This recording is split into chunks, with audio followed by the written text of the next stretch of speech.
Hello, everybody. It's a real pleasure to be here. Thanks so much for the invitation. This is an absolutely lovely place and a very interesting lineup of speakers and a vibrant community. So I'm very thankful to be here. My collaborators and I are essentially interested in large systems of social interactions. That primarily means social networks. So we work on things like, for example, aligning social networks from different domains, sort of figuring out who is who in different social networks if the node labels themselves don't give that away. So social interactions as one of the most important measures of what happens in a society, say. Then also another very important piece of information about people is their mobility. That says a lot about you, who you are, what your preferences are, who you interact with, and so on. So we work on that as well. We work on things like mobility prediction, where is a person going next, or given a trajectory, sort of finding out which were actually the intermediate destinations that someone wanted to go to, and which ones were just pass-through points, or also thinking about privacy problems that are, of course, very important here. Then you work on other things like epidemics, crowdsourcing, and so on. But it's just to give the high-level picture. Then, of course, one of the most important and complex social interactions we have in a society is essentially the political decision-making process, right? How to get to agreements and decisions that affect everybody. And so this is actually sort of a very, very interesting and important system to study. And over the past couple of years, many governments, at least in sort of liberal democracies, have moved to open government initiatives and try to publish a lot of data. And so this stuff is becoming digital and moving online, and so we can ask interesting questions about it. So this is going to be my talk is going to be a little bit of a shift of gears from the previous talks. I'm not really going to talk about architectures or cloud computing very much. And I'm also not really going to introduce many new methods. It's really an application of machine learning and data mining tools to a completely new data set that has never been looked at before. And so you should sort of view it as a case study of the kinds of questions you can ask about political data, and sort of how these methods that we're going to hear about more, I think mostly tomorrow, how they can be used. And I'm going to assume that you're all intimately familiar with the political system of Switzerland. Do we actually have any Swiss here today? We're living in Switzerland. Yeah. Okay. So there's a couple of idiosyncrasies in yeah, cows and mountains, right? I couldn't get chocolate in there, but so there's a couple. I mean, the Swiss political system resembles many other European countries and the U.S. in many respects, and then there's some idiosyncrasies that are peculiar. One thing that is, for example, very different from the U.S. is that there's a very diversified party landscape. There's actually no inbuilt incentive for parties to sort of form grand coalitions. And so there's at least 7 major parties that sort of get talked about all the time and take positions, etc. We also have 4 official languages in the country, so that's hard to make work. And it only works thanks to the very strong federalism. And another interesting feature is that since 2003, there's a tool called Smart Vote. an online tool that I'm going to talk about more, available, where essentially voters can go and sort of get recommendations about who they should vote for, which politicians, candidates for parliament, kind of agree with their beliefs and ideology. And then another feature is that Switzerland has a very strong sort of direct democracy component in its political process. So we actually vote on issues, roughly 10 to 15 times a year. So there's like 4 Sundays a year where laws that were essentially proposed by citizens and collected a certain number of signatures are then voted on. And so, that data is all, of course, available as well. And so that's interesting to analyze. Just to give an example of this direct democracy aspect, I heard actually that this got quite a bit of coverage in Sweden. So we voted last year whether to buy new fighter planes. Sorry? From Sweden. From Sweden, yes, exactly. So that's why So who was aware of this? Oh yeah, okay. So this did get coverage here. And so, the country was plastered with posters for the yes and the no camp for a long time, and it gets debated, and then in the end we vote. And as you probably know, we decided not to buy the Gripen, and now we sort of sit completely unprotected in the middle of very menacing neighbors like Liechtenstein, for example, and we'll just have to deal with it. So okay, let me jump right in and first tell you about the data sources that we mined for this project. So there's essentially 3 components in this project. The first is Smart Vote.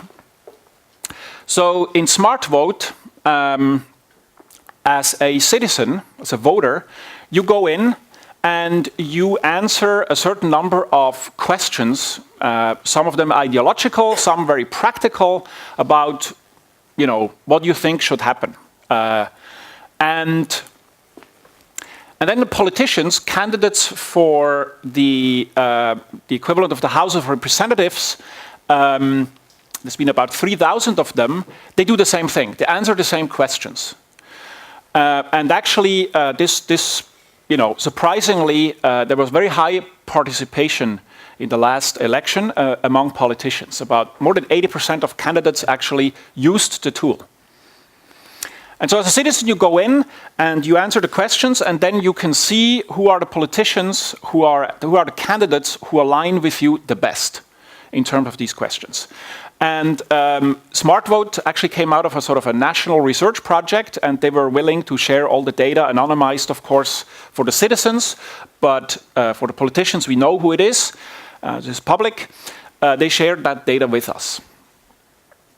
Second one is votes in parliament. So people who actually got elected in the last parliamentary election in 2011, they have voted about 2,500, actually more now. The data is a little bit dated already. We need to update, but so we have their voting behavior on all the bills that were discussed in Parliament so far. And then we have, for the federal initiatives, so that's the direct democracy issue. So for every of the 245 votes since 1981, we have the yes-no proportion for every municipality. There's about 2,400 in Switzerland. We have this proportion for every vote. 1981, because before that actually the information is only available at canton, so state resolution, which is not fine enough for our purposes. Okay, so one important thing we do with this data is dimensionality reduction. Very often when you look at new data sets, the first thing you want to do is sort of look at it and understand it. And given that the data is often very high dimensional, as we just heard in the last talk also, you need to somehow make it, bring the dimension down so you can look at it. And, very obvious questions you might want to study with these kinds of techniques is, what is the relationship between the consumption of chocolate and the production of Nobel Prizes? Right? This very natural question that many of us have thought about. And there was this article in the New England Journal of Medicine a couple of years ago, which actually maps this out. And there's a couple of very important insights here. For example, the Swedes are very, very good at, at turning chocolate into Nobel Prizes. So, and all this delicious chocolate is wasted on the Germans. So,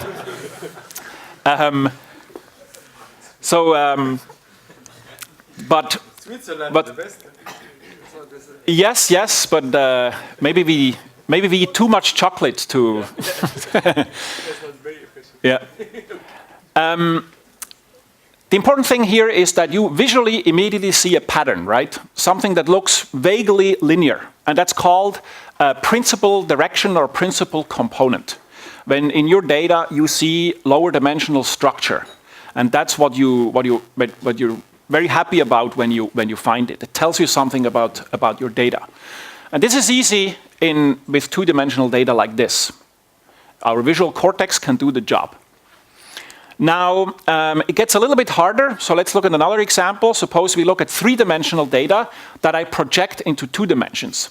And so here, it's maybe not immediately obvious what that is. Could be some kind of angel or something. Actually, it's an elephant. But here it was difficult because we didn't look at this elephant in quite the right way. If I look at it like this, it is immediately clear what it is. And so here, the principal component is this. And actually, the principal component in approaches like PCA, and for those of you who are already very, very familiar with these techniques, I apologize for this lengthy introduction. So it's essentially the direction of projection that maximizes the variance in the projection. So essentially, you have points in high-dimensional space, and you sort of turn them and project them down, or you sort of walk around with your flashlight and you try to see the points as much spread out as possible. That's what techniques like PCA are doing. And so then often, this principal direction, like we've seen in the previous example, tells you something interesting. And also, often this is actually gives the best way of how you should project your data into lower dimensional space so that it makes sense to you. And so that's what we're going to do now with this political data. So we've seen an example where we go from 2 to 1 dimension and then from 3 to 2 dimensions. Now, of course, these things become much more important and interesting when the dimensionality is very high. So concretely here, the smart vote data, citizens and politicians answer 32 questions. So you can view every point is you can view every candidate as a point in a 32-dimensional space. In the municipality data, we view a single point as one municipality, and the proportion of yes, no over these 245 votes, plebiscites, since 1981 would be the dimensions of the space. And then in parliament, it's 2,500 dimensional, where a single point is one legislator, one politician, and their yes-no votes are the dimensions. So here we can ask the same questions as with the elephant, which is what are the principal components and what does the data look like when we project it down into 2 dimensions, for example. So let's look at the smart vote data first. So here's what the website looks like. So here are these questions. Sorry, I have to switch languages from time to time. But basically, these are questions, 32 questions, with which you can strongly or weakly agree, or strongly or weakly disagree, or be neutral about. And it's questions like, should Switzerland try to join the European Union? Or should we increase or decrease the public transportation budget? So these kinds of questions.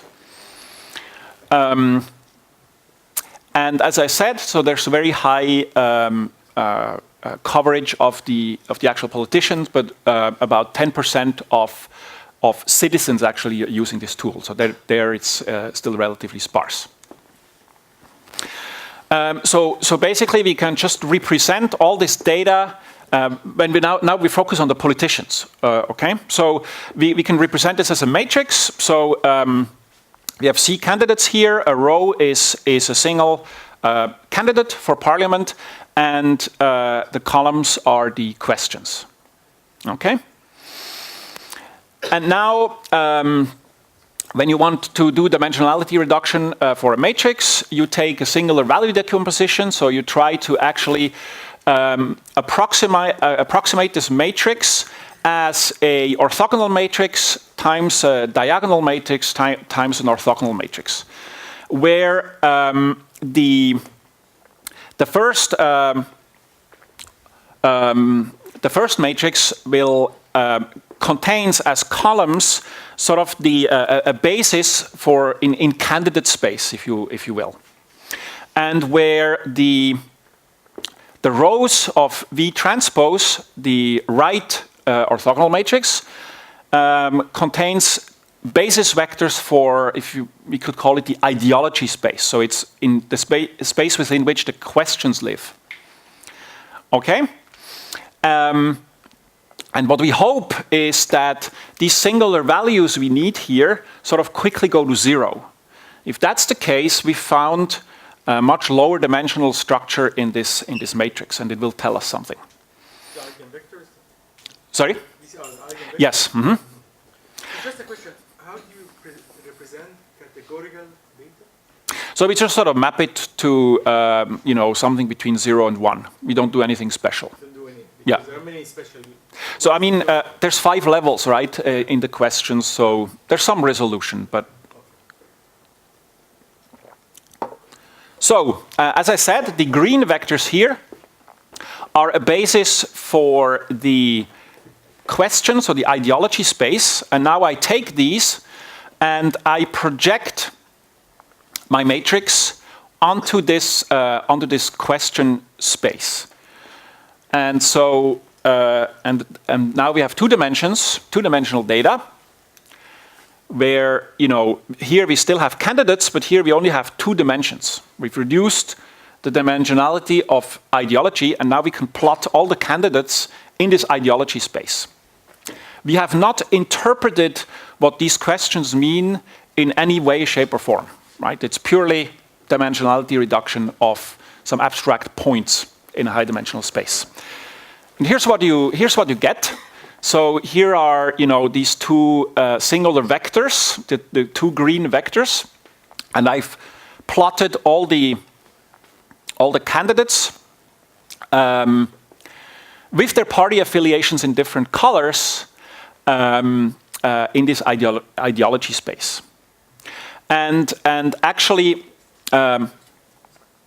this matches almost exactly what you would sort of think of if you think of the classical left-right conservative liberal spectrum.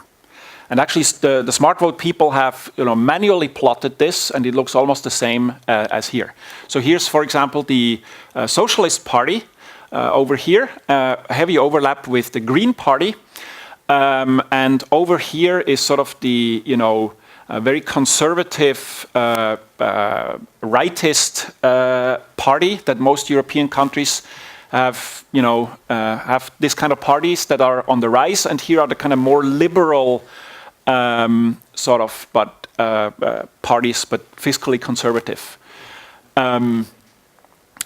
So, although we have not interpreted the questions in any way, this seems to tease out the political spectrum that we actually usually sort of think of, which indicates that this actually, makes sense. This is reassuring.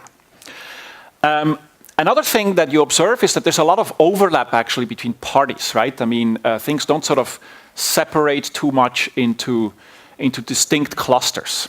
Which party? This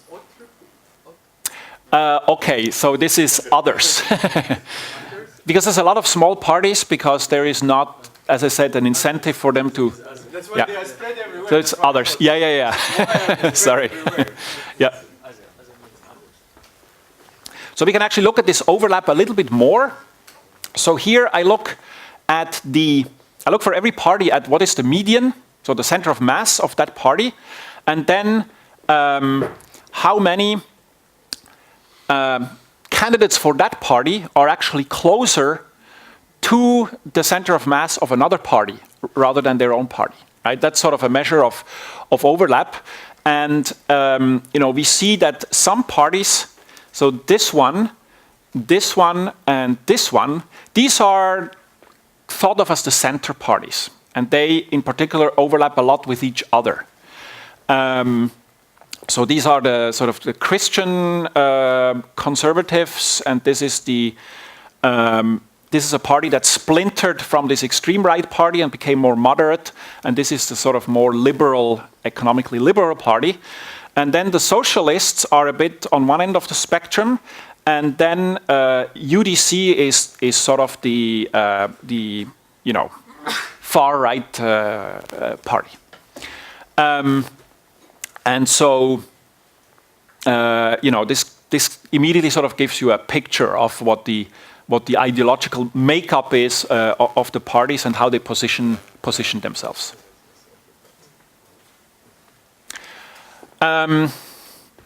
So then we can actually look at the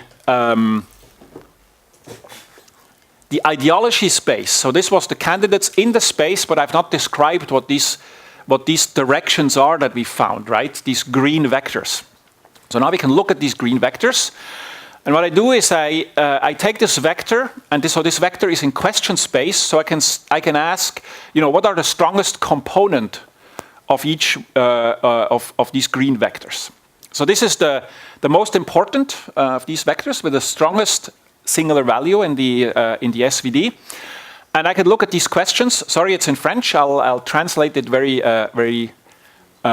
briefly.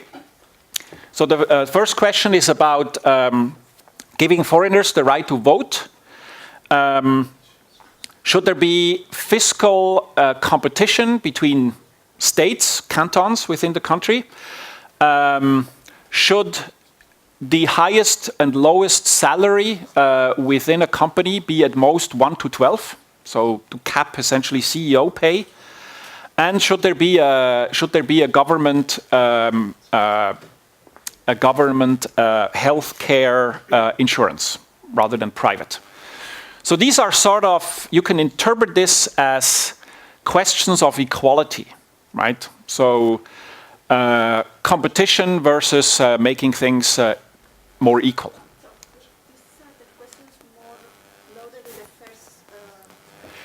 Yes, so these are, if I take the first green vector, I can look at which are the components. Each component is a question.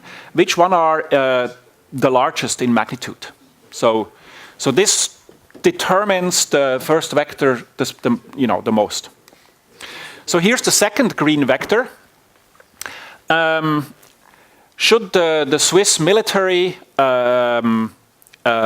serve abroad in peacekeeping missions? Should there be an agricultural free trade treaty with the EU? Should the free movement of people accord with the EU continue? And should there be a free market for milk? But so milk price is very heavily managed in Switzerland. Milk is, very expensive, and so it is a worry. But these are, as you can tell, more question of essentially economic liberty and globalization, right? So relationships to other countries and so on. So liberty questions. And I can also look at the third axis. We only plotted in 2 axes, but I can look at the third axis. So this is about, should euthanasia be legal? Should homosexual couples be allowed to adopt children? Should medically assisted procreation be expanded, and should drugs be legalized? So these are clearly very social issues. And ethical issues. And we could call this fraternité. So in a sense, this reinforces the French liberté, égalité, fraternité dimension. That is exactly what dimensionality reduction gives you here. Yeah. So it really groups these questions into meaningful clusters. Yeah. But so is it that you just chose 3 because of this French equivalent, or the basically eigenvector the weights dropped a lot after the third? It becomes more fuzzy as you go further. I don't actually remember what we found for. No, the values don't. The variance will, it drops, yeah, but there's no like knee. It goes down smoothly. But as you go further, it becomes more noisy, as you'd expect. Good. So we can identify a meaningful ideology space from this data. Now, so far we looked at politicians. Now we can also look at citizens. So now we're back to 2 dimensions: first singular vector, second singular vector. And we plot the candidates here. So it's essentially the point cloud that I showed you. I show you the density here. And here's the same about citizens. A dramatically different picture, right? Which is a little bit shocking, perhaps. And we were really puzzled about this and dug in, tried to understand this. And actually, interestingly, what would you guess? What happened here? Yeah.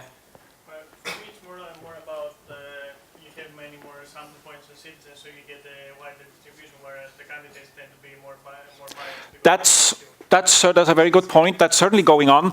But you see that here, right? You see here you get variance, you get noise.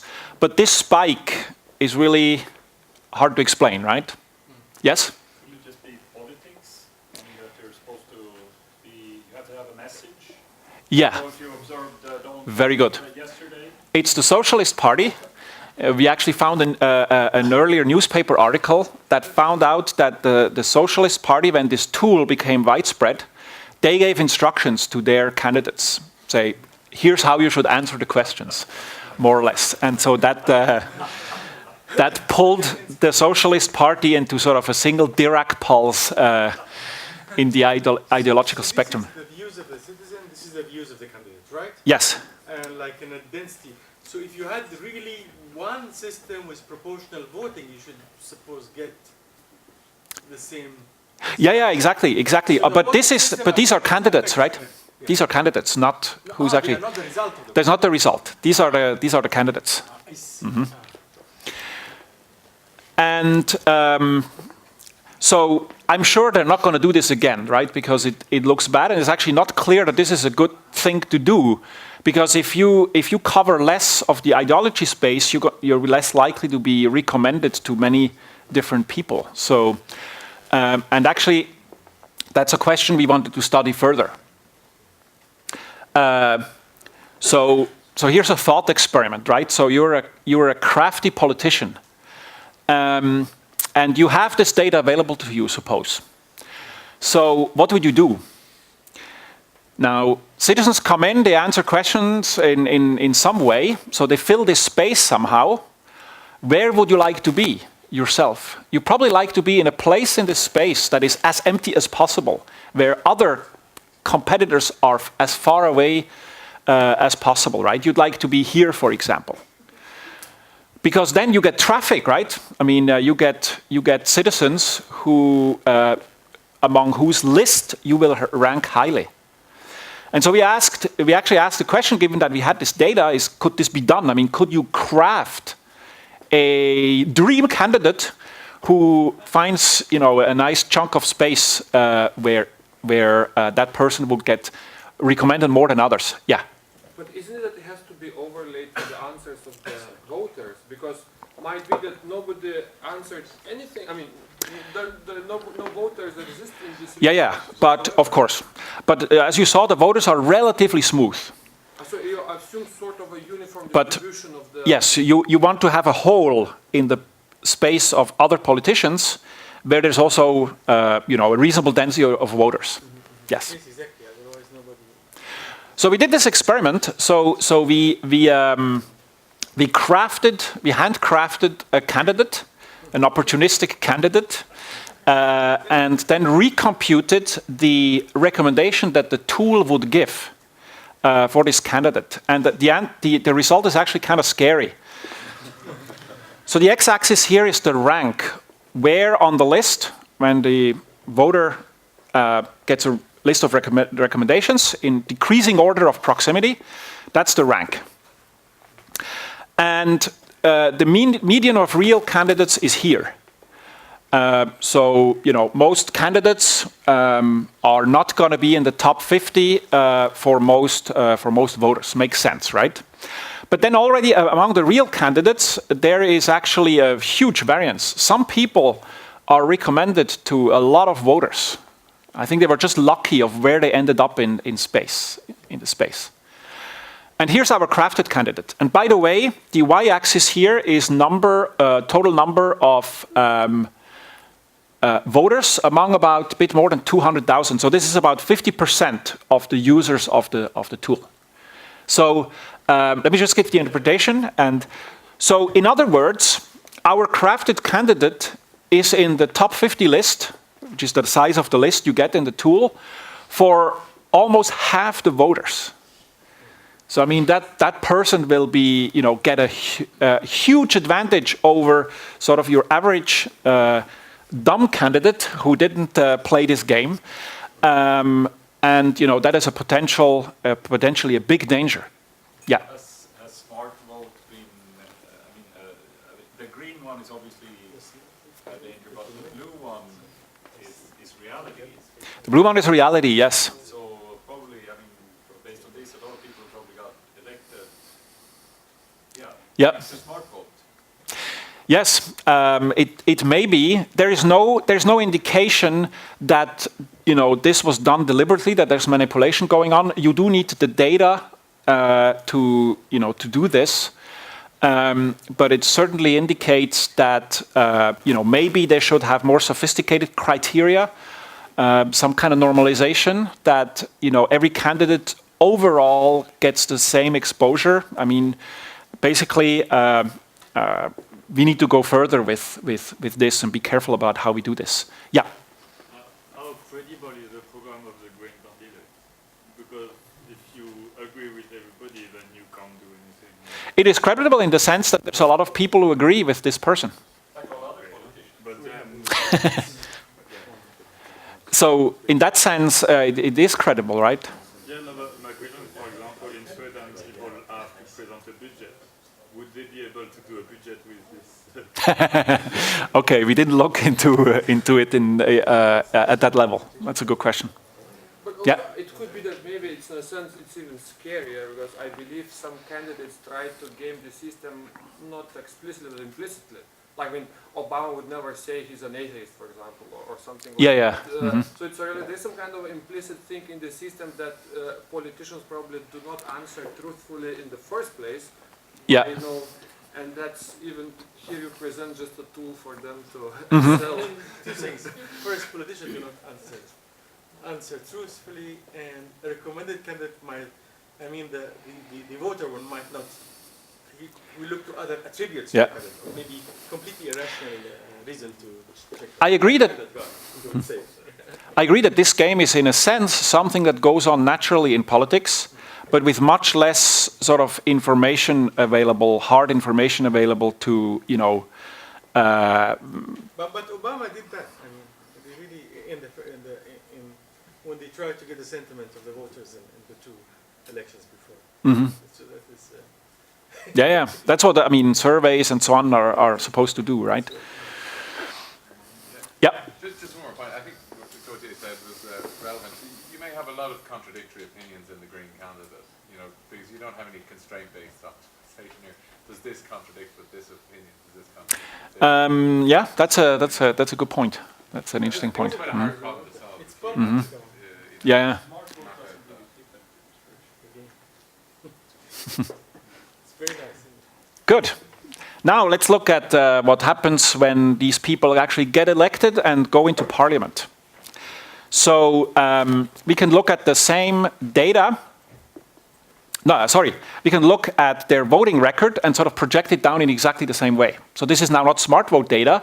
This is actual voting behavior of representatives in parliament. Real true behavior. This is a really true behavior. That's and one interesting thing is that it looks much more polarized, right, than when we look at the smart vote data. Things sort of get pulled apart. Probably much more kind of, much more collusion, much more positioning of the different parties. And you can also look at that by looking at the variance of the first, second, third, and so on component when you do this projection. So this is citizens. That's the data, the relatively smooth data we saw. You see that the first component is about 23%, 8.5. And then candidates in smart vote, we had already seen, are more polarized. This is in part probably due to this spike by the socialists. And then also in parliament, much stronger variance, right? So things in representative democracy, are in a sense more polarized than what citizens, than the positions of the citizens in this ideological space. So in some sense, the third circle is extracted from different set of sort of questions, or the Yes. So So the assumption is that somehow you can. That somehow there is low-dimensional structure in both that kind of drives, that there is some kind of ideological space that drives both things. And I'm going to actually just now going to connect these two levels. So we'll go there. It's a very good question. Okay, so now, yeah. So just a quick for the previous side. How does this compare to sort of US roll call data, sort of nominatum scores, or so like how much of the variance in the US can you explain just with left versus right? I have no idea. It's a good question, but I mean, there's been some work done on this, like this is this nominatum score where they also rank politicians like on one dimension, and I don't remember that they found that one dimension explains like I think it was like 50 or 60% of the voting behavior as well, just like one left versus right or something. I see. Okay, 50 to 60%. I think. Mhm. I mean, Yeah. double check that. Yeah. Yeah, we should do more comparisons here. We haven't done that yet. Okay, so now when we look at politicians, we have very interesting data for a majority of the politicians who are in the House of Representatives. So we know what they said in Smart Vote while they were campaigning, and now we see how they're really voting, right? And these two spaces are very different. One is 32 questions, the other one is 2,500 actual votes in Parliament. So how do we connect the two spaces, the two levels? So what we're going to do is that for every vote in Parliament, so one vector V here is a vote in Parliament, we're going to train a binary predictor, so using a standard logit classifier from the smart vote profile. So for every, for this candidate here, for a particular vote in Parliament, we try to come up with a predictor of how that person is going to vote. And to train that predictor, we're going to use all the other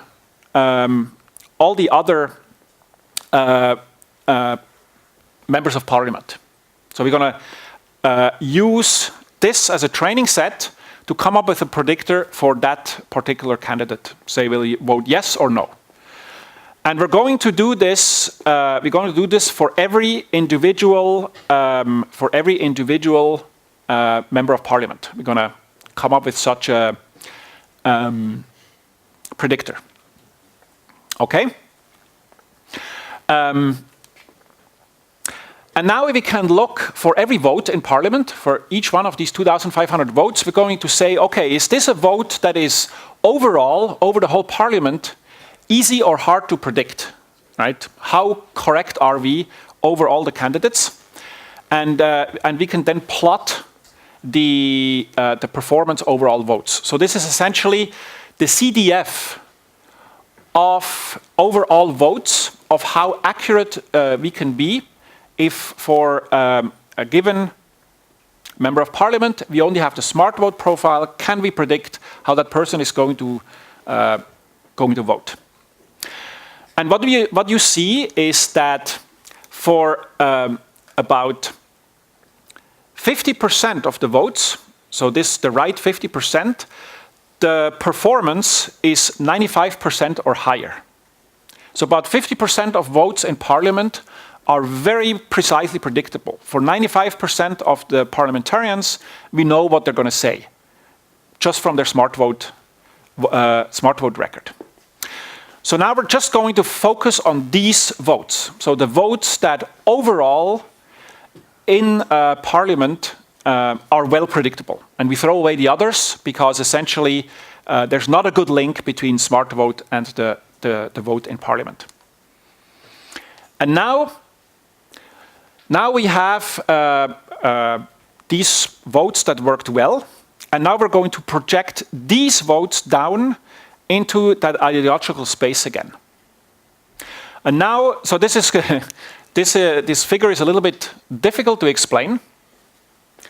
You see a line here for every politician, for every member of Parliament. So this is one member of Parliament, this is another member of Parliament. This line connects 2 points. The 2 points are the projection of the smart vote profile into this space, and then the projection of the vote behavior over these well-predictable votes into the same space.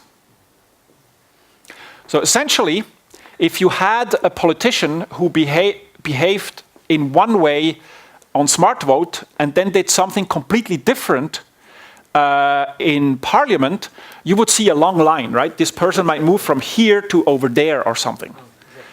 And actually, we only see relatively short lines, which basically suggests that, you know, politicians actually seem to represent the positions they took when campaigning quite accurately. We were actually very disappointed when the very first plot we got here had some really long lines, and we were like, oh yes, you know, and then it was a bug. So It's a good country. yeah, so this will be very interesting to do, you know, in other countries and sort of see, you know, what's going on. Yes. Would you even expect long lines? Because as you explained before, the prediction model says that you cannot really accurately predict that. No, but the prediction model is, you know, is a particular vote good over the whole Parliament. So if you had outliers that misbehaved, you would catch them, right? So if you had one parliamentarian who basically sort of suddenly switched parties and voted completely differently, then the vote as a whole would still be well predictable, except for that one person. But then that one person would show up here as a... So don't you think you could have discarded those bad guys in this first step since they were unpredictable? When you focus only on these 90. Because you focus on half that were predictable with Yeah. probability. And it could be that if I use your tool, I become a green candidate. I don't care what your tool gives me. I just enter this data, I get elected, and then when I elected, I vote whatever. Yes. And then you would discard me, right? So then, no, because if a particular vote, you know, vote X on day X, over the majority of parliamentarians is well predictable, then this is going to be included here. And if you do something completely, you know, that looks inconsistent with the position you took in smart vote, then we're going to see it here. But would they be included? Because Here? standards Yes. I wouldn't be predictable. All members of parliament are included here. It's just votes, it's particular votes that are not included. I see. So it means that 50% of the vote are kind of, we don't really know what will happen on it in this kind of vote, that there can be the more... Yeah, I think some are sort of very procedural, you know, they're not really, they're just not close. I mean, people have only answered 32 questions. That's not really exhaustive, right? So I think there's kind of, you know, detailed votes in parliament that just cannot be predicted well from these. Okay, now finally, people votes. So this is, you know, the direct democracy where everybody votes on a specific issue, should be by Grippens or not, or whatever. And we do again the same projection. So a point here now is a municipality, not a person. Okay? And the first thing you see here is sort of, you know, what looks like two distinct clouds. So those who have lived in Switzerland, it's probably immediately clear what that is. Exactly. Here's the Röstigraben. Thank you. Yeah. So here are mostly the German speakers, and here are the French speakers. And it's, The Italians are with the Germans. Yeah. so that's one interesting thing. The Italians are actually in the Germanic camp. So that was a surprise to us. And so the Röstigraben, for those who don't know, it is translated as the hash brown ditch. The notion being that hash browns are being consumed in huge quantities in the Germanic part of Switzerland, while the French speakers, you know, are influenced by French cuisine and feast on, you know, on foie gras and whatnot. So basically, this really shows that this Röstigraben actually does exist, right? There is a sort of a clear, a pretty sharp separation. There are a few, you know, French municipalities that are in this camp, but actually, if you look at it, these are really towns that are close to the language border. So it's surprising that, you know, this country exists and works.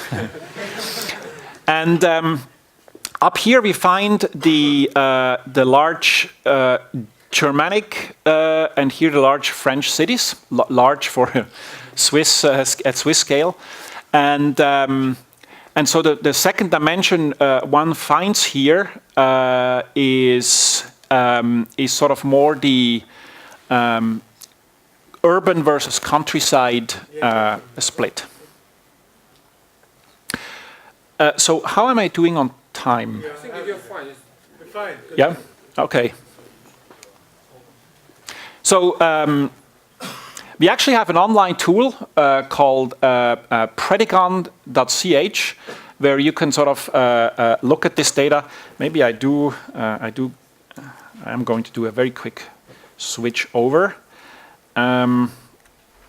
So here's this tool, and you can essentially explore this data. So you can look at particular votes. Let's look at the Gripen vote. Sorry, it's the wrong one. Any questions? No, this is not. This is not the one. Gripen was more. Sorry, I have 50, a right? bit of a screen size issue. Find it. Okay, Gripen fighter aircraft. And so here you see, you see very clearly why it was rejected. It was the French-speaking peaceniks who said mostly no, whereas the Germanic warmongers wanted the plane.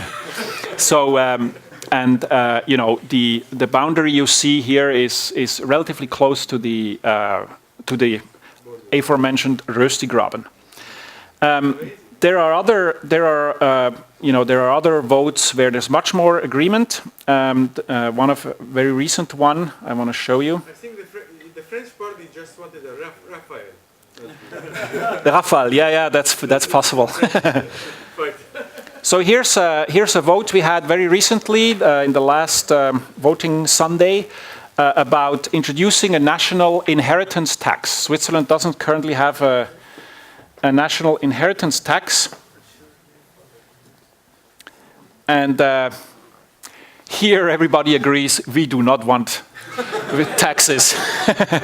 So What is the participation in such a vote now in Switzerland?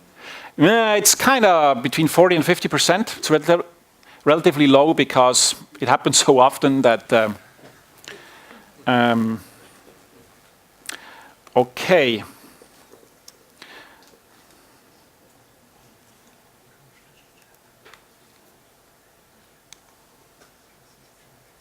What happened here? All right. Okay, so we can also then look at, again, these dominant dimensions into which I've plotted this vote result and sort of look at which specific votes were, the most determinant in this dimension. So which describes this dimension best.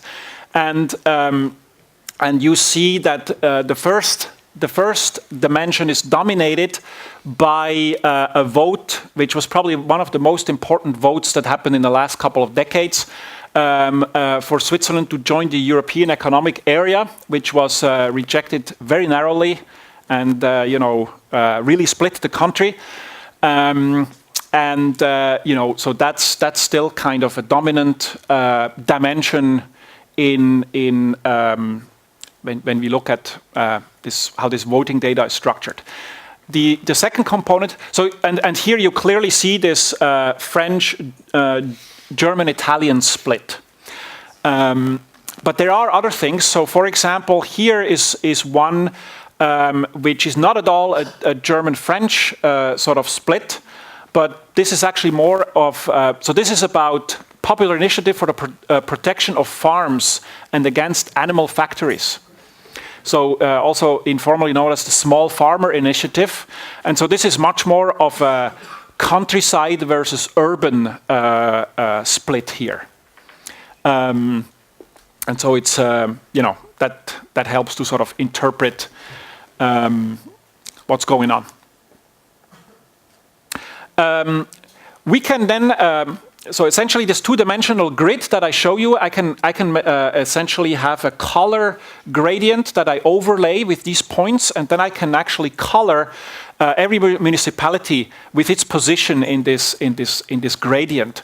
And you see, that really there is a very sharp boundary, which is exactly the language boundary where the color sort of changes. But you see other things. You see that the urban centers, the German-speaking urban centers, look very different, and actually, interestingly, more kind of like Italian-speaking Switzerland. And the French-speaking urban centers have their own color, but are also distinct from kind of the French-speaking countryside. And then another interesting thing is that this area here has sort of its own color. So this is a really mountain area, but French-speaking, and they vote very differently. This is one canton here.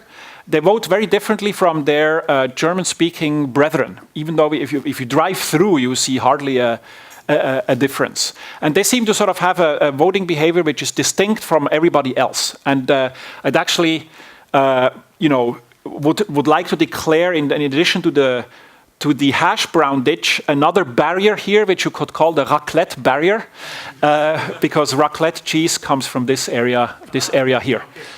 But so this really gives a geographic interpretation of sort of how people behave, how people vote, and kind of how influence, maybe spreads. Because you see that, for example, the urban centers really shine around them, and there's sort of a dilution effect. It's also possible to look at this data. So far, this is, I looked at all the votes from 1981 to today and projected it down in a single shot. It's also possible to take shorter windows and then look at how the projection evolves over time. And so here I look at a window and sort of how it evolves over time, and you will see that this 1992 vote, so that's only the middle of this interval, that has really pulled the country apart. And that's very much recognized that this vote was, there was such strong disagreement in the country. And for a while, the Italians were actually sort of in the French camp. And now, more recently, it seems that the country is getting more sort of integrated. I mean, the Italians are moving back into the French camp, but also there starts to be more overlap. So that's kind of, maybe a good message. Maybe the Röstigraben is actually slowly getting filled. Yes? An external threat, everybody hunting the Swiss for taxes, is that what's coming into play here? It's very difficult to interpret. I mean, I think it's also that the country is becoming more open, very connected to Europe. I think also that the position with respect to Europe has become more unified between French and German speakers. It used to be that the French-speaking Switzerland essentially wanted to join the EU. And this was an anathema in German-speaking Switzerland, and I think these positions are sort of getting reconciled slowly. And one last sort of anecdote, this was more a fun thing we did. We asked, if you look at a single municipality in Switzerland, how well could you predict how the vote outcome at the national level? So which is the most representative municipality in the country? And so this is sort of the distribution, and up here you have a town called Ebikon. And it's interesting, if you look at this town, it's really in almost all respects you could look at, it's a very average town. It's kind of in the center of Switzerland. It's close to an urban center, but it's not in it's, kind of suburbs. It has, the party landscape is very representative of the country as a whole. The fraction of foreigners is about the, average, and so on. This is the most average town of Switzerland. And this was just a fun thing we did and had in the paper. And the journalists were all over this. I mean, that's the thing in this whole study that really got a lot of coverage. And actually, the mayor of this town. So we were kind of saying Ebikon is really the most average town in the country. The mayor of this town was extremely thrilled about this and called us up and wanted to do a press conference with TV and. So it's, and then, because it's got so much coverage, and then it started to be misrepresented. So instead of saying, this particular town is the best, so to predict, they said they actually vote like the rest of the country. And then they started writing that, oh, you only need to poll. Why do polls in the whole country, right? I mean, why just ask there? And then they started doing follow-up interviews with political scientists who said these guys at the EPFL are idiots. Of course, you cannot. So never talk to journalists. So it was a fun episode. So what we're working on now, very briefly, is we're now trying to do prediction based on partial results. So what happens on a Sunday when people vote is every municipality counts and the results are sort of trickling in. And all the newspapers and TV and so on, they report the current average, yes and no, of what has been counted so far. Often that goes wrong. It goes wrong for various reasons. For example, there are built-in biases. Small communities, of course, are done counting earlier than others, and so in early projections, they are overrepresented. And so we're trying to do better. And we essentially are working with models that you may be familiar with from recommender systems, where we say that a vote in municipality I and the nth vote is the result of first a regression term which takes into account features of the municipality and of the actual thing being voted on. So we learn two regression terms here, and I'm going to say what these features are in just a second. And then also a sort of a cross term. So basically, where again you sort of postulate in these matrix factorization models a lower dimensional structure that you want to learn. This would be fitted with ALS or whatever that was alternating least squares, as was talked about in the previous talk. And so all the red stuff, we need to learn it from past data. And so what are the features we can use for the regression terms? So for the votes, we don't want to interpret, right? We could sort of look at this more like an agriculture vote or a freedom vote or a social vote. We don't want to do that. We want to just be data driven. So there's an additional piece of information we can use here, which is parties, the political parties, they all emit recommendations. They say to their adherents, you should vote yes, no, or we don't care. And so we use that as a feature vector to kind of describe what a vote is about. And then municipality features, here, there's a lot of information available. Size, population density, elevation, and so on. You might think elevation is really unimportant. Actually, it's very important. Because all the urban centers are low, and and people who live at a high altitude, I think the lack of oxygen sometimes. Anyway, so basically here you see when partial results come in out of the 2,400 municipalities, when we have 5, 10, 15, and so on that have been counted. This is the running average you would get. This is what the newspapers, the RMSC, so this is the error, mean square error.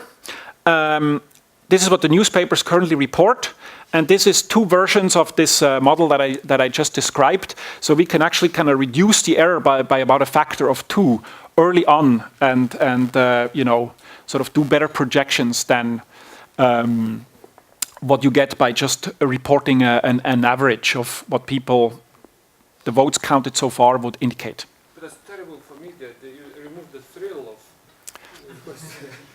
You immediately say what would be the. Well, these come in only once everybody has voted, right? There's no. You can go and sleep now because Yeah.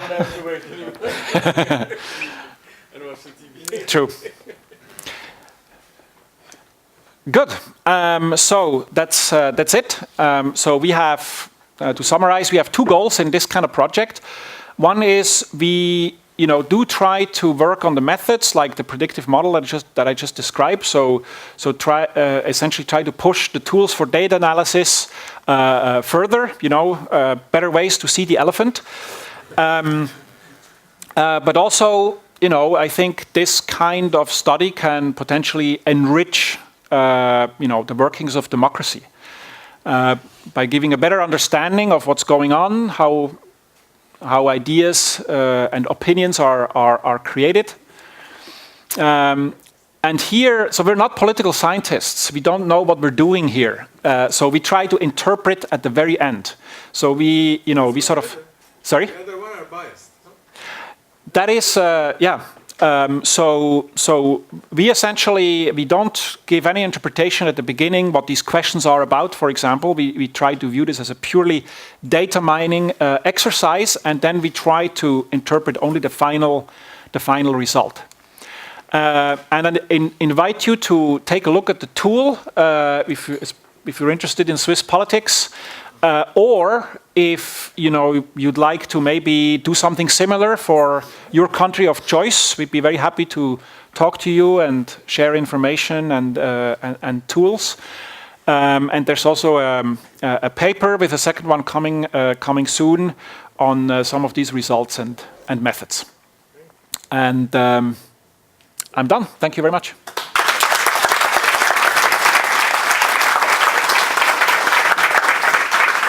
We take 2 questions and then we go for lunch. Yeah, one question. Could your tool be used to help design the question? So the reason I'm asking is, so in the setting of online dating, people have looked at, okay, Cupid data where you fill out a bunch of questions and, others fill out a bunch of questions, and you see, do you end up in a relationship or not? Well, it's kind of like, are you a good a political partner for me, right? Sort of so.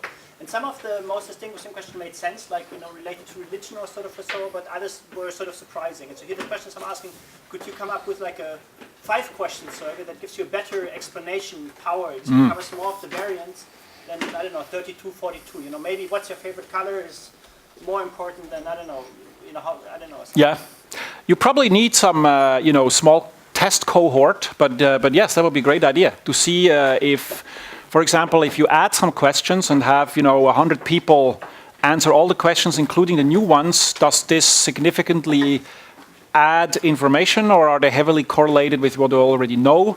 Or also to filter down the questions, right? Maybe you only need to ask 15 questions rather than 32.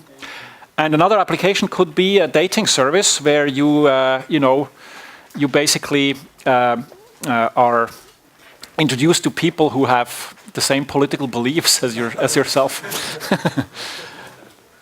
There was another. I'm wondering if you did any analysis on the participation rates in elections and whether some specific aspects are more influencing it than others, or if there's some tendency. No, we didn't, and that's actually a great idea. That would be very interesting to look at. So, but we haven't.